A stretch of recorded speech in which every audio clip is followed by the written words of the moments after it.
Hey guys, welcome to my channel. Today I'm going to be letting you know whether you should be getting the PS5 disc or digital edition. Let's just get right into it.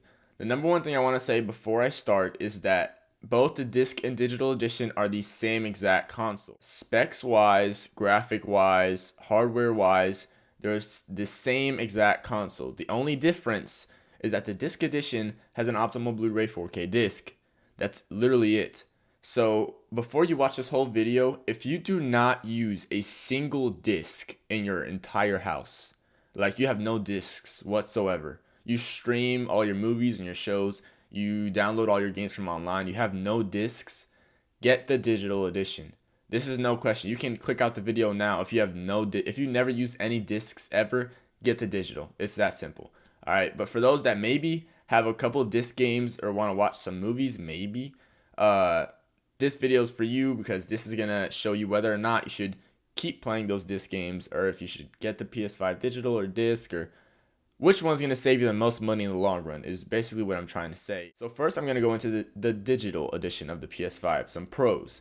It's obviously $100 cheaper, and $100 is a lot of money for a lot of us. Another pro is that it's easier to use. For example, if I'm playing a game and I want to play a different game, I can just close app and open a different game. I do that on my PS4 right now. But if you use a lot of disc edition games, what you're gonna have to do is you're gonna have to get up, take it out, put it in the box, and then put the other disc in the PS5. It's not that difficult. It really isn't. It's more of a like, if that bothers you or not. It usually doesn't for a lot of people, but that's just like an easy thing that you can do with the digital edition that you can also do with the disc edition. Let me keep going. So the digital edition is definitely best for travel. When I say travel, I mean like you don't have to carry like discs around. Digital already has all the games on, so you won't have to worry about that. Now the PS5 is a pretty massive console, so I don't think you would be wanting to travel with that for the most part. But if you did need to travel, at least with the digital edition, you won't have to carry a lot of games if you do have disc games on a disc edition. Next is that obviously the digital edition looks cleaner and has a symmetrical and more aesthetic design. If this is something that maybe you're going to put in your living room or something where a lot of people are going to see, you might want to get the digital edition because it just looks so much better. Now, the PS5 in general does look like a freaking router, so it's not like it's going to be amazing, but the digital edition is very symmetrical. Overall it just looks very aesthetic, and it looks way better than the disc because the disc has like a little flop thing on the side, and it's just like it ruins the aesthetic of it. But in the future, the digital edition is what the next consoles are going to look like. Now, some cons for the digital edition. One is that you can only buy games from the PlayStation Store, and if you go on PlayStation, you know that they do not ever like lower down the prices of games over the years. You might find a limited edition sale sometimes. They do a pretty good job with some sales. But for example, if you're looking for a game like, let's say I want to buy Attack on Titan or something from 4 years ago, that game right now on the on the PlayStation Store is gonna go for $60 when I could find it on eBay, Amazon, somewhere else for $30. So another thing about the digital edition is that it might not be good if you have bad Wi-Fi. So if you have good Wi-Fi, if you're connected to a LAN cable or something, then be my guest, get the digital. But if you do not have very good Wi-Fi, I don't know. I would recommend either maybe not going for the digital or getting some better Wi-Fi.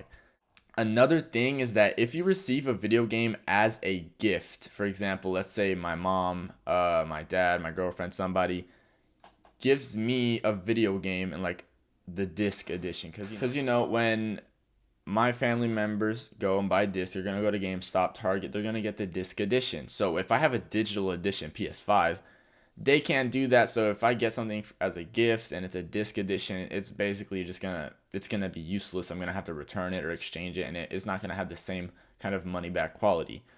And to add on to that, another thing is that you can't sell or borrow games on the digital edition. Like for example, I got Madden 21.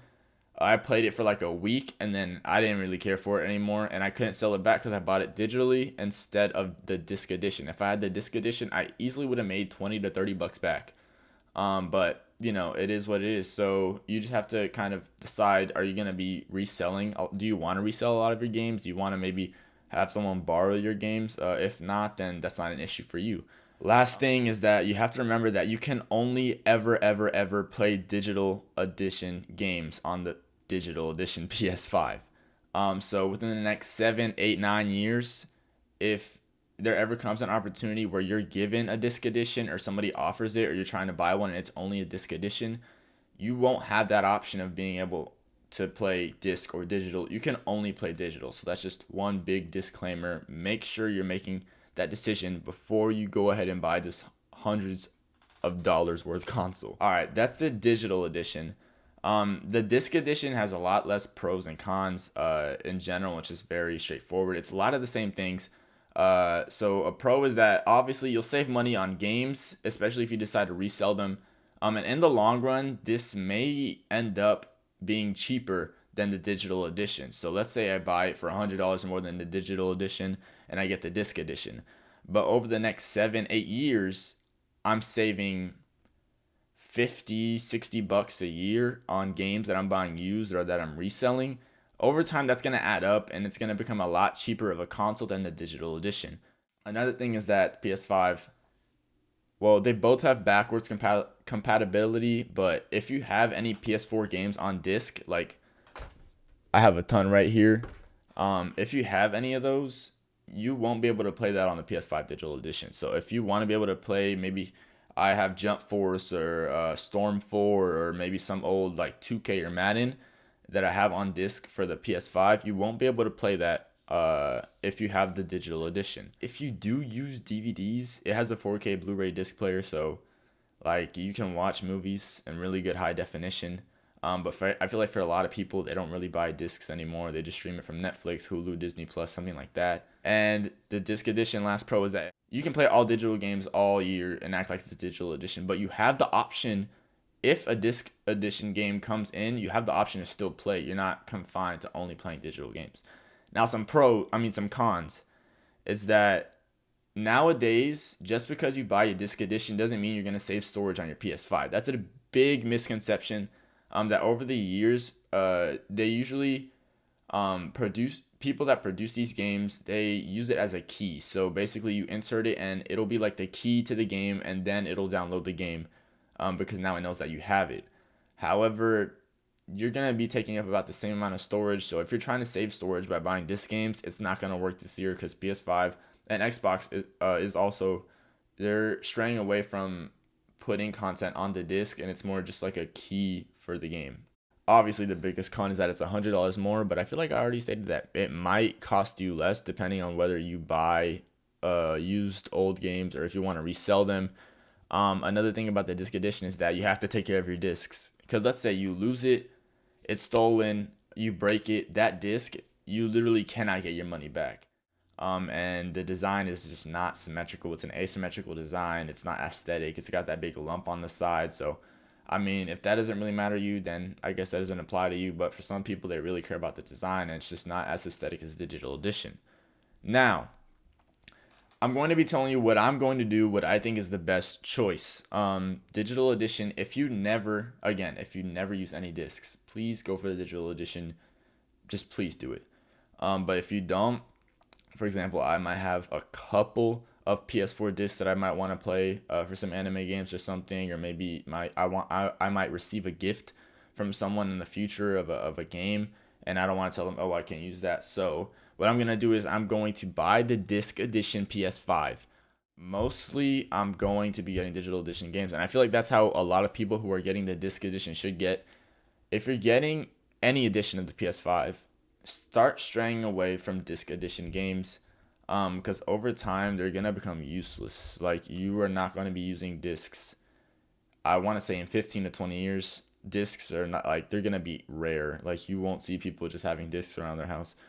So that's what I'm going to do. I hope this information helped you out. I would really suggest getting the disc edition if you have any kind of possibility of ever using a disc ever. Get the disc edition. But if you're positive you're never going to use any discs, you know what to do. So I hope this information helped you guys out. I hope that you guys make a smart choice. And good luck getting those PS5s. If you don't know how to get a PS5, I went ahead and I made a video showing a website you can go to check some inventory and how to get a PS5. And yeah, I wish you guys the best holiday season. Go out there, get those PS5s. Good luck to everyone, and have a great rest of the year.